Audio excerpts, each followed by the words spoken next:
திரு எடப்பாடி பழனிசாமி அவர்களுக்கு எந்த கொள்கையும் கிடையாது. திராவிடம்னா என்னன்னு அவருக்கும் தெரியாது. ஏன்னா அவர் படித்தது ஒரே புக்கு, நானும் தேடிட்டு இருக்கிறேன், இது வரைக்கும் எங்கேயுமே கிடைக்க மாட்டேங்குது. சேக்கிழார் எழுதின கம்பராமாயணம் மட்டும்தான். எம்ஜிஆர் சிலைக்கு மாலை போட்டுட்டு வெளில வந்து பேட்டி கொடுத்தார், அண்ணாவுக்கு மரியாதை செலுத்திட்டு வந்திருக்கிறேன் அப்படின்னு. அப்படிப்பட்ட தலைவர் தமிழ்நாட்டு இருக்கக்கூடிய இளைஞர்களை அரசியல்படுத்த வேண்டும் அப்படிங்கிற அந்த ஒரே நோக்கத்தோடு தான் இந்த முயற்சி எடுக்கப்பட்டது.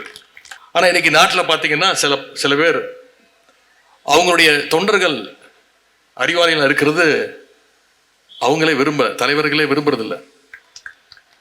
எங்க தன்னுடைய தொண்டர்களுக்கு அரசியல் அறிவும் தெளிவும் வந்துட்டா அவங்களால இன்னும் அரசியலே நடத்த முடியாதுன்னு சில தலைவர்கள் பயந்துகிட்டு இருக்கிறாங்க. அண்ணா திராவிட முன்னேற்ற கழகத்துடைய தொண்டர்களுக்கு பெரியார் கொள்கையை பத்தி தெரியாது, பெரிய அண்ணா என்ன சொன்னாருன்னு தெரியாது. இன்னும் சொல்ல போனா அதிமுகன்ற கட்சி எதுக்காக தொடங்கப்பட்டதுன்னே அவங்களுக்கு தெரியாது. பாஜகவோட இன்னைக்கு இனிமே எந்த காலத்திலையும் கூட்டணி இல்லைன்னு உங்களுடைய தலைவர் ஜெயலலிதா அம்மையார் இருந்தபோது சொன்னாங்களே, இப்ப ஏன் கூட்டணி வச்சிங்க அப்படின்னு கேட்கறதுக்கான வாய்ப்புகள் இருக்குல்ல. ஏன் நீங்களே சொன்னீங்களே 4 மாசம் முன்னாடி இனி எந்த காலத்திலையும் பாஜகவோட கூட்டணி கிடையாதுன்னு நீங்களே சொன்னீங்களே, இப்ப மறுபடியும் நாம பாஜகவுக்கு அடிமையா போயிட்டோமே அப்படின்னு அதிமுக தொண்டர்கள் திரு எடப்பாடி பழனிசாமி அவர்களை பார்த்து கேட்பாங்க. அதனாலதான் அந்த தொடர்களுக்கு எதுவுமே தெரியக்கூடாதுன்னு திரு எடப்பாடி பழனிசாமி அவர்கள் நினைக்கிறார். சில நாட்களுக்கு முன்பு என்ன கூட பயமுறுத்த முயற்சி பண்ணாங்க ஈடியை வச்சு. அதுக்கெல்லாம் பயப்படுற ஆளா நானு? அதிமுக தான் இப்படி இருக்குன்னா இன்னும் சில கும்பல்கள் புதுசா கிளம்பி இருக்கு. நம்ம அறிவு திருவிழா நடத்தி 4 நாளுக்கு அப்புறம் தான் அவங்களுக்கு தெரிஞ்சிருக்கு இப்படி ஒரு விழா நடக்குதுன்னு. எப்படி நீங்க அறிவு திருவிழா நடத்தலாம்? யாரை கேட்டு நடத்துனீங்க? எதுக்காக நடத்துனீங்க? அறிவு இருக்கிறவன் திருவிழா நடத்துறான். அதுவும் அறிவு திருவிழாவில் அவங்கள விமர்சித்து பேசிட்டோன்னு கோபம் வேற, வெறுப்படைஞ்ச அத்தனை பேருக்கும் உங்களுக்கு சவால் விடுறோம், நீங்களும் நடத்துங்க, நடத்தி காட்டுங்க பார்ப்போம். ஆகவே அடிமைகளையும் பாசிஸ்டுகளையும் கொள்கையற்ற வெற்று அட்டைகளையும் கண்டு நாம அச்சப்பட தேவையில்லை. அவங்களுக்கெல்லாம் நம்ம பதில் சொல்ல தேவையில்லை. அக்கா அருள்மொழி அவர்கள் கொஞ்சம் எனக்கு ஓவரா பில்டப் கொடுத்து பேசிட்டாங்க. நான் அதிகமாக எக்ஸ்பெக்ட் பண்ணாதீங்க, தோன்றதை பேசுவேன். அது சில நேரம் வைரல் ஆக்கி விட்டுறீங்க. அதுக்கு முக்கியமாக இங்கே வந்திருக்கக்கூடிய பத்திரிகை நண்பர்கள் இப்போ கூட காத்துக்கிட்டு இருக்காங்க, ஏதாவது பேசுவானா வாய் விடுவானா பார்த்துக்கலாம். இன்னைக்கு பிரேக்கிங் நியூஸ் தான், இதை வச்சு ஒரு 2 நாள் ஓட்டலாம். ஒன் வே டிராஃபிக்காகவே இருக்கு. உங்களுக்கு எதுவும் கண்டென்ட் கொடுக்க மாட்டேன்.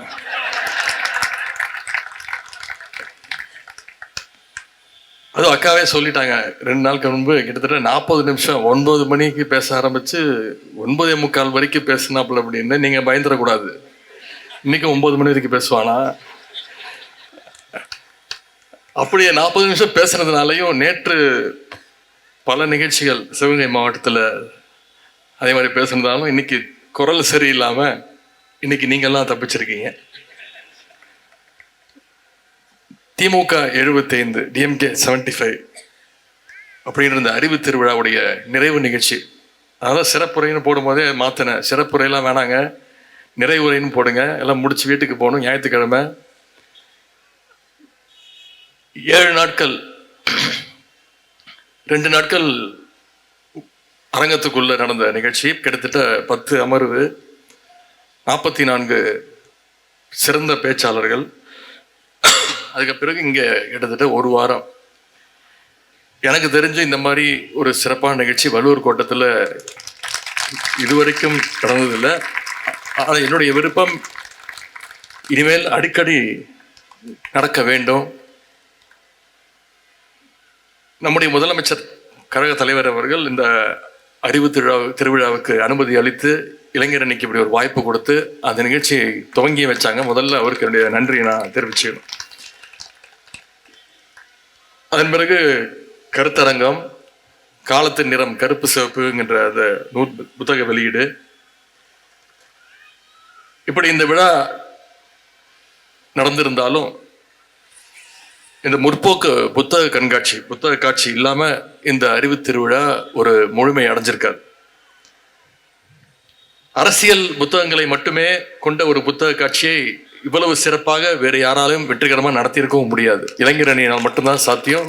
அது திமுக இளைஞரணியால் மட்டும்தான் அது சாத்தியம்.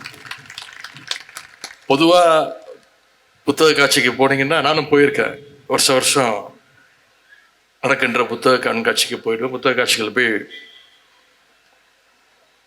பார்ப்பேன். அதில் பார்த்தீங்கன்னா நிறைய சமையல் குறிப்புக்கு தனியாக ஒரு டிபார்ட்மெண்ட் வச்சுருப்பாங்க. ஜோதிட புத்தகங்கள், செல்ஃப் டெவலப்மெண்ட்டு, கோலம் போடுவது எப்படி, இப்படி தான் நிறைய புத்தகங்கள் இருக்கும்.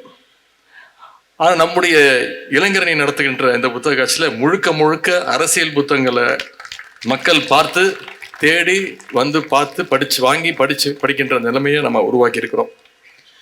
இன்னும் பெருமையாக சொல்லணும்னா, கடந்த 9 நாட்களில் புத்தக காட்சியை பார்வையிட்டவர்களுடைய எண்ணிக்கை 20,000க்கும் மேலே. புத்தகங்கள் 35 லட்சம் ரூபாய்க்கு மேல் புத்தகங்கள் இங்கே விற்பனையாக இருக்கின்றது. அதில் இன்னொரு சிறப்பு, அதிகமாக விற்ற புத்தகம் காலத்தின் நிறம் கருப்பு சிவப்பு என்ற புத்தகம் 1500 புத்தகங்கள் விற்பனையாக இருக்கிறது. அட்வான்ஸ் புக்கிங் முன்பதிவு திட்டத்தில் மட்டும் கிட்டத்தட்ட 7000 பிரதிகள் காலத்தின் நிறம் கருப்பு சிவப்பு புத்தகம் விற்பனையாக இருக்கிறது.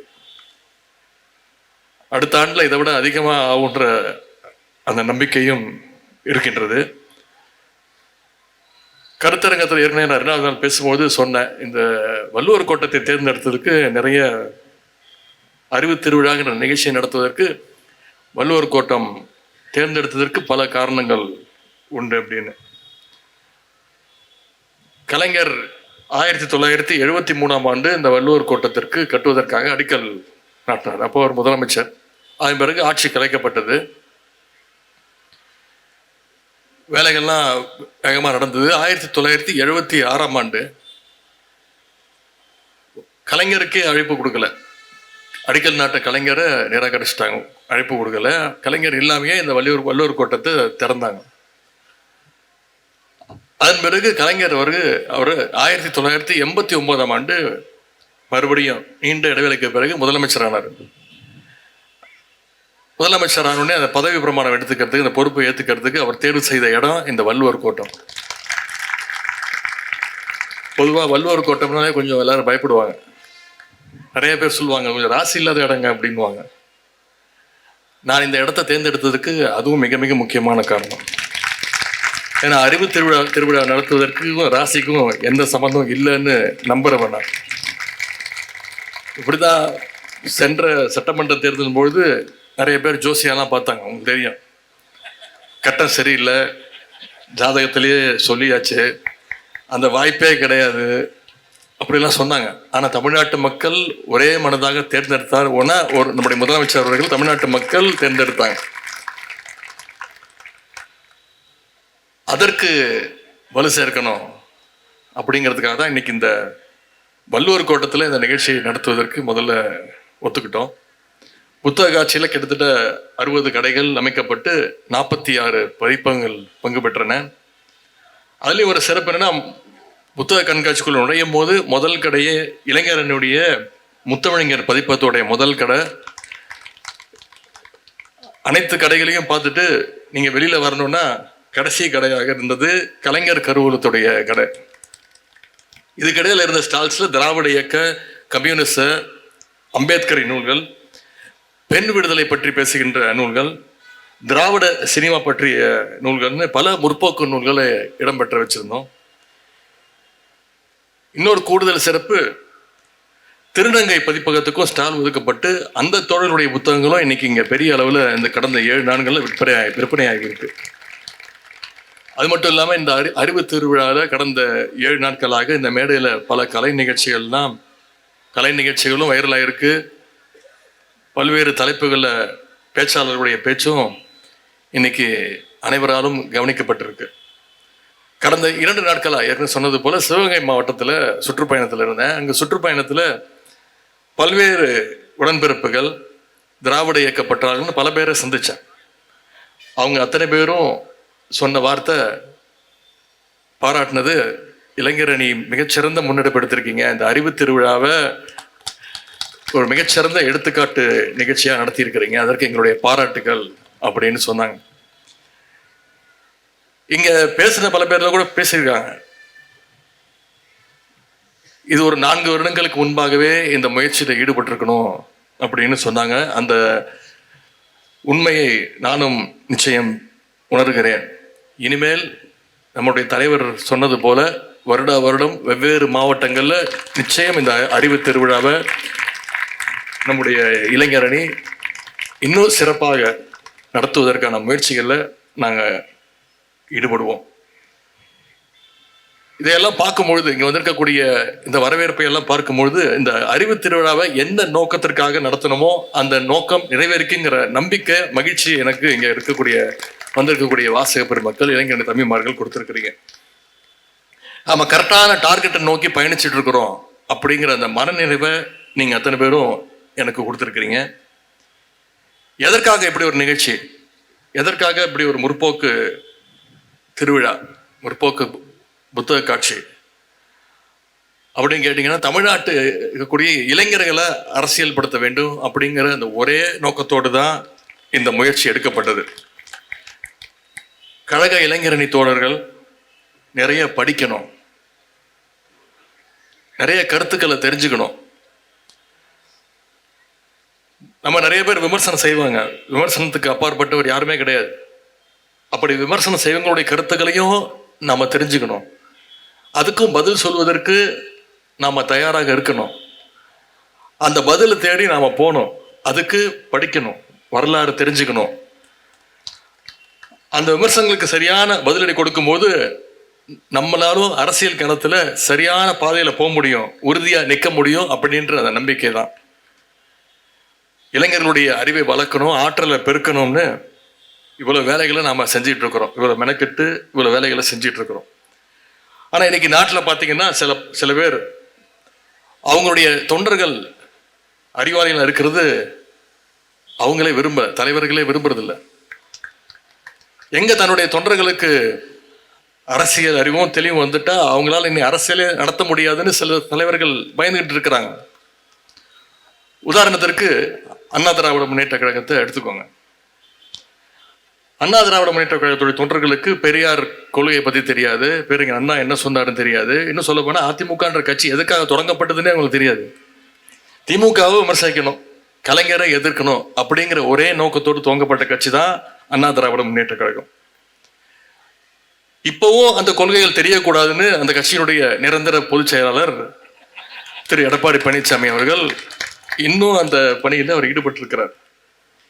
ஏன்னா அவங்களுக்கு வரலாறு தெரிஞ்சிருச்சுன்னா, கொள்கை தெரிஞ்சிருச்சுன்னா, மக்கள் இன்னைக்கு திரு எடப்பாடி பழனிசாமி அவர்களை பார்த்து கேட்கிற கேள்வியை நாளைக்கு அண்ணா திராவிட முன்னேற்ற கழகத்துடைய தொண்டர்கள் நாளைக்கு அவங்களுடைய தலைவர்களை பார்த்து கேட்க ஆரம்பிச்சிடலாம். கேட்பாங்கல்ல, பாஜகவோட இன்னைக்கு இனிமே எந்த காலத்திலையும் கூட்டணி இல்லைன்னு உங்களுடைய தலைவர் ஜெயலலிதா அம்மையா இருந்தபோது சொன்னாங்களே, இப்போ ஏன் கூட்டணி வச்சிங்க அப்படின்னு கேட்கறதுக்கான வாய்ப்புகள் இருக்குல்ல. ஏன் நீங்களே சொன்னீங்களே 4 மாசம் முன்னாடி இனி எந்த காலத்திலையும் பாஜகவோட கூட்டணி கிடையாதுன்னு நீங்களே சொன்னீங்களே, இப்ப மறுபடியும் நாம பாஜகவுக்கு அடிமையா போயிட்டோமே அப்படின்னு அதிமுக தொண்டர்கள் திரு எடப்பாடி பழனிசாமி அவர்களை பார்த்து கேட்பாங்க. அதனாலதான் அந்த தொடர்களுக்கு எதுவுமே தெரியக்கூடாதுன்னு திரு எடப்பாடி பழனிசாமி அவர்கள் நினைக்கிறார். அதிமுக தொண்டர்களுக்கு கொள்கை தெரியாம இருந்தா கூட பரவாயில்ல, திரு எடப்பாடி பழனிசாமி அவர்களுக்கு எந்த கொள்கையும் கிடையாது, திராவிடம்னா என்னன்னு அவருக்கும் தெரியாது. ஏன்னா அவர் படிச்சது ஒரே புக்கு நானும் தேடிட்டு இருக்கிறேன், இது வரைக்கும் எங்கேயுமே கிடைக்க மாட்டேங்குது. சேக்கிழார் எழுதின கம்பராமாயணம் மட்டும்தான். நாங்களும் புத்தக காட்சியா தேடிட்டு இருக்கிறேன்.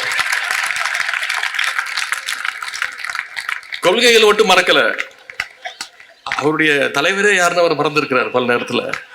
சமீபத்தில் தொலைக்காட்சியில பார்த்துருப்பீங்க, எம்ஜிஆர் சிலைக்கு மாலை போட்டுட்டு வெளில வந்து பேட்டி கொடுத்தார், அண்ணாவுக்கு மரியாதை செலுத்திட்டு வந்திருக்கிறேன் அப்படின்னு. அப்படிப்பட்ட தலைவர் அண்ணா திராவிட முன்னேற்ற கழகத்துடைய நிரந்தர பொதுச் செயலாளர், எதிர்கட்சி தலைவர் அவர்கள். இதுதான் இன்னைக்கு அதிமுகவுடைய நிலைமை.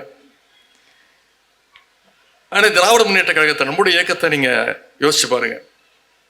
நம்ம கிட்ட இருக்கக்கூடிய கிட்டத்தட்ட 200 இளம் பேச்சாளர்களை நாம தேர்வு செஞ்சிருக்கிறோம். அந்த இளம் பேச்சாளர்களை விட்டீங்கன்னா ஒவ்வொருத்தரும் 2 மணி நேரம் 3 மணி நேரம் மணிக்கணக்கில் திராவிடத்தை பத்தியும் நம்முடைய இயக்கத்துடைய கொள்கைகளை பத்தியும் அந்த 200 பேச்சாளர்களும் போட்டி போட்டுக்கிட்டு பேசுவாங்க. அதிமுக தான் இப்படி இருக்குன்னா இன்னும் சில கும்பல்கள் புதுசா கிளம்பி இருக்கு. நாம என்னைக்கு அப்படி சொல்ல முடியாது. நம்ம அறிவு திருவிழா நடத்தி 4 நாளுக்கு அப்புறம் தான் அவங்களுக்கு தெரிஞ்சிருக்கு இப்படி ஒரு விழா நடக்குதுன்னு. என்ன கேட்குறாங்க, எப்படி நீங்க அறிவு திருவிழா நடத்தலாம், யாரை கேட்டு நடத்துனீங்க, எதுக்காக நடத்துனீங்க? அறிவு இருக்கிறவன் திருவிழா நடத்துறான். அதுவும் அறிவு திருவிழாவில் அவங்கள விமர்சித்து பேசிட்டோன்னு கோபம் வேற. எப்படி போலீஸை பார்த்தா திருடனுக்கு பயம் வருமோ, அதனால அறிவுங்கிற வார்த்தையை கேட்டாலே அவங்களுக்கு அதிர்ச்சி. சுகாதார மேம்பாட்டை பத்தி பேசும்போது கிருமிகளை பத்தி பேசாம இருக்க முடியுமா? கிருமிகிட்ட எப்படி நம்ம விலகி நிற்கணுங்கிறதுக்காகத்தான் பேசினாதான் சுகாதார மேம்பாட்டை பத்தி நம்ம தெளிவாக பேச முடியும். அதுபோலத்தான் அறிவு திருவிழாவில் கொள்கைகளை பத்தி பேசும்போது கொள்கையற்ற கும்பலுடைய ஆபத்தை பற்றி இங்க பேசியவங்க சில பேர் சுட்டி காட்டியிருக்கிறாங்க. இதையெல்லாம் நம்ம பொருட்படுத்த வேண்டிய அவசியம் இல்லை. திராவிட முன்னேற்ற கழகம் என்பதே ஒரு அறிவு இயக்கம். கழகத்தில் பயணிக்கிற ஒவ்வொருவரும் ஒவ்வொரு நாளுமே அறிவு திருநாள். குக்கிராமங்களில் கூட படிப்பகம் நடத்திய இயக்கம் நம்முடைய திராவிட முன்னேற்ற கழகம். சலூன் கடை, டீ கடை, சைக்கிள் ஸ்டாண்டுன்னு சாமானிய மக்களையும் அரசியல் பேச வச்ச இயக்கம் நம்முடைய திராவிட முன்னேற்ற கழகம். நம்முடைய ஒவ்வொரு தலைவர்களும் நூற்றுக்கணக்கான பத்திரிகைகளை தலைமையேற்று நடத்தினாங்க. கழக முன்னோடிகள், முன்னாடி இருந்த முன்னோடிகளும் சரி, இப்ப இருக்கக்கூடிய அமைச்சர் பெருமக்களா இருந்தாலும் சரி, சாதாரண நிர்வாகிகளா இருந்தாலும் சரி, இன்னைக்கு வரைக்கும் புத்தகங்கள் எழுதிட்டு இருக்கிறாங்க. நம்முடைய கழகத்துடைய மேடைகள் ஒவ்வொன்றும் கொள்கை வகுப்பறைகள்னு சொன்னா அது மிகையாகாது. கழகத்துடைய முதல் தலைமை அலுவலகம் பேர் அண்ணா வச்ச பேர் அதற்கு அறிவகம். அதன் பிறகு நம்முடைய கலைஞர் கட்சியினுடைய தலைமை நிலையத்தை கட்டினார், அதற்கு அவர் வச்ச பெயர் அண்ணா அறிவாலயம். இப்படி அறிவுக்கு முக்கியத்துவம் வந்துட்டு இருக்கிறதுனால தான் இன்னைக்கு திராவிட முன்னேற்ற கழகம் ஒட்டுமொத்த இந்தியாவுக்கும் ஒரு வழிகாட்டியான கழகமாக இயக்கமாக இன்னைக்கு நடைபோட்டு கொண்டிருக்கிறது. அதனால தான் அந்த உரிமையில தான் நாம் அறிவு திருவிழாவை நடத்துகிறோம். நாம் இப்போ அத்தனை பேருக்கும் வெறுப்படைஞ்ச அத்தனை பேருக்கும் ஒரு சவால் விடுறோம், நீங்களும் நடத்துங்க, நடத்தி காட்டுங்க பார்ப்போம். ஆகவே அடிமைகளையும் பாசிஸ்டுகளையும் கொள்கையற்ற வெற்று அட்டைகளையும் கண்டு நாம அச்சப்பட தேவையில்லை, அவங்களுக்கெல்லாம் நம்ம பதில் சொல்ல தேவையில்லை. நிச்சயம் சொல்றேன், இந்த அறிவு திருவிழா கழக வரலாற்றுல என்னைக்கும் நிச்சயம் நீடித்து நிலைக்கும். இன்னைக்கு அறிவு திருவிழா நிறைவு பெற்று வள்ளுவர் கோட்டத்திலிருந்து நாம் எல்லாம் புறப்படுறோம். எதற்கா இளைஞரணி அமைப்பாளர்கள் சகோதரர்கள்லாம் பார்க்கும்பொழுது ஏதோ காலேஜ் ஃபேர்வெல் டே முடிச்சுட்டு நண்பர்களை விட்டு கிளம்புற மாதிரி உங்களுடைய முகத்தில் ஒரு சோகம் தெரியுது. சோகமாக மகிழ்ச்சியான்னு போக போக தெரியும்.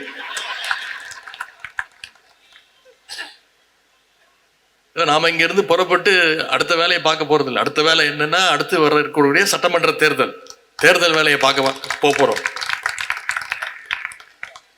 இந்த அறிவு திருவிழாவில் நம்ம பேசின விஷயங்களை, பரிமாறிக்கொண்ட கருத்துக்களை, கேட்ட கருத்துக்களை பட்டி தொட்டிக்கும் நம்ம போய் சேர்க்கணும். அதற்காகத்தான் இந்த அறிவு திருவிழா நடத்தப்பட்டது. திருமண கூட்டங்கள், தலைவர் சொன்ன மாதிரி சின்ன சின்ன யூடியூப் வீடியோஸ், ரீல்ஸு, சோசியல் மீடியான்னு நம்முடைய கருத்துக்களை நம்ம பகிர்ந்துக்கணும். ஏன்னா இன்னைக்கு நாடு மிக மிக முக்கியமான ஒரு காலகட்டத்தில் நம்முடைய நாடு இருக்கின்றது. இவ்வளவு நாட்களாக எதிர்கட்சிகளை மிரட்ட இடி, ஐடி, சிபிஐ போன்ற அமைப்புகளை வச்சு பயமுறுத்திட்டு இருந்தாங்க. சில நாட்களுக்கு முன்பு என்ன கூட பயமுறுத்த முயற்சி பண்ணாங்க இடியை வச்சு. அதுக்கெல்லாம் பயப்படுற ஆளா நான்?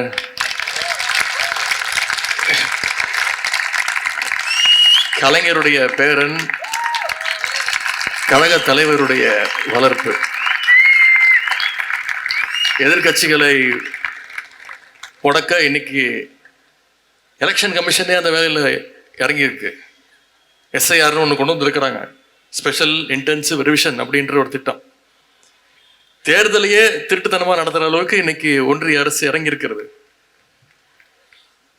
நாம் அத்தனை பேரும் ரொம்ப விழிப்பாக விழிப்புணர்வோடு இருக்க வேண்டிய காலகட்டம் இது. முதல்ல உங்கள் ஒவ்வொருத்தருடைய வாக்குகளை நீங்கள் முதல்ல பாதுகாக்கணும். உங்களை சுற்றி இருக்கக்கூடிய தகுதியான ஒரு வாக்காளர் கூட பட்டியலிருந்து நீக்கப்பட்டு விடக்கூடாது. இதெல்லாம் நம்ம கண்ணும் கருத்துமா இந்த செயலில் நம்ம ஈடுபடணும். அதே மாதிரி போலி வாக்காளர்களை சேர்க்கறதையும் நாம் எந்த காலத்திலையும் அனுமதிக்கக்கூடாது. நம்முடைய தலைவர் அவர்கள் தலைமையிலான மதச்சார்பற்ற முற்போக்கு கூட்டணி 200க்கும் அதிகமான தொகுதியில் ஜெயிச்சு காட்டணும்னா நாம் இந்த பணியில் அடுத்த 4 மாதங்கள், அடுத்த 2 மாதங்கள் எஸ்ஐஆர் பணியே இருக்குது, அடுத்த ஒரு 45 நாட்கள் இருக்குது. அந்த பணியில் நாம் ரொம்ப கவனமாக ஈடுபட வேண்டும். 1967 சட்டமன்ற தேர்தலில் கழகம் முதன்முறையாக ஆட்சி பிடிக்கிறதுக்கு அப்போது இருந்த உடன்பிறப்புகள் எவ்வளவு சிறப்பாக எப்படி வேலை பார்த்தாங்களோ அதை விட அதிகமாக நம்ம வேலை பார்க்கணும், கடினமாக நம்ம உழைக்கணும். அடுத்த 4 மாதத்துக்கு வேற எந்த பணியும் நம்முடைய கண்களுக்கு தெரியக்கூடாது.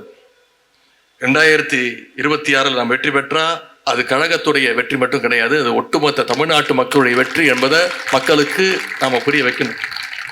7வது முறையாக கழக ஆட்சி அமைக்க தொடர்ந்து 2வது முறையாக நம்முடைய தலைவர் அவர்கள் முதலமைச்சர் நாற்காலியில் உட்காரணும்னா இளைஞரணி தம்பிமார்கள் களத்தில் இறங்கி அதை நம்ம செஞ்சு காட்ட வேண்டும். அதற்கு இந்த அறிவு திருவிழாவும் முற்போக்கு புத்தக காட்சியும் நிச்சயம் ஒரு அடித்தளமாக இருக்கும்னு நான் நம்புகிறோம். இந்த நேரத்தில் அறிவு திருவிழா நடத்த அனுமதி வழங்கி நம்மையெல்லாம் வழிநடத்திய நம்முடைய முதலமைச்சர் அவர்களுக்கு, தலைமை கழகத்திற்கும் என்னுடைய நன்றியை நான் தெரிவிச்சுக்கிறேன். பங்கேற்ற அத்தனை பதிப்பகங்களுக்கும், இரவு பகலாக உழைத்த அத்தனை பணியாளர்களுக்கும் என்னுடைய நன்றியை நான் தெரிவிச்சுக்கிறேன்.